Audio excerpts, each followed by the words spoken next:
In fact, he had no notion now of which direction to take or what highway. It was a coin toss. He tried to picture a destination. Lexington, El Paso, Boulder City. He had no idea. They all ran together. He tried to see himself being there somewhere, arriving. Albuquerque, maybe. Tucumcari.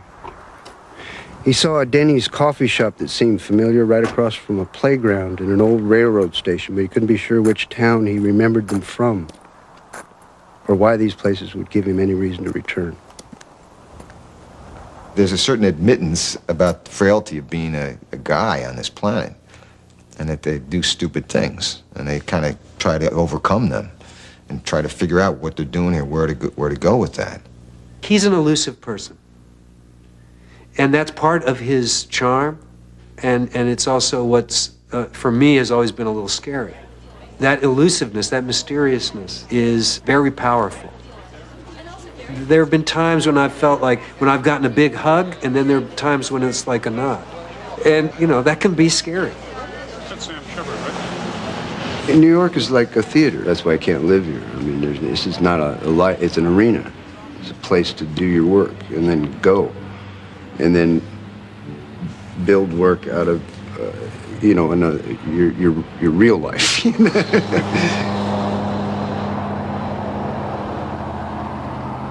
Why don't you fly? I find that so fascinating. I don't know, I just don't. But say you have to be in Los Angeles suddenly, how do you get there? I never have to be anywhere suddenly.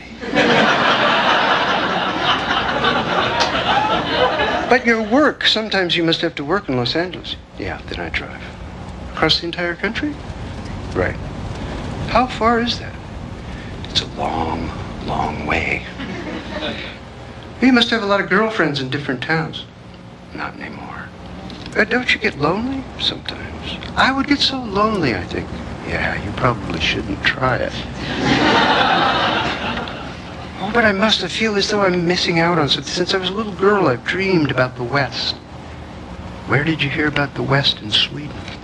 Movies, American movies. We see that great landscape in our dreams. It haunts us.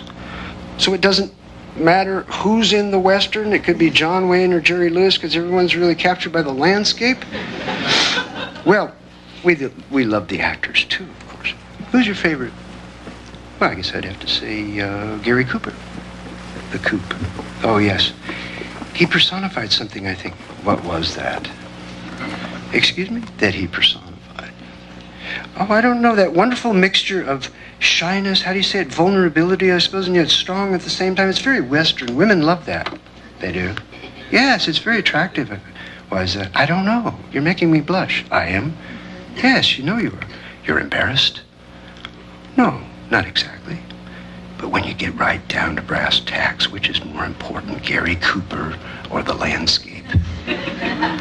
Oh, I would hate to have to choose between them. Say you had to. Say it was a question of life or death. I would have to say the landscape. There you go. But I love them both.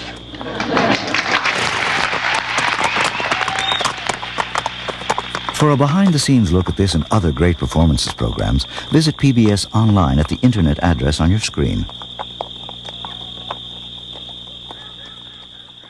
Now what'd you do, Lee? I convinced him!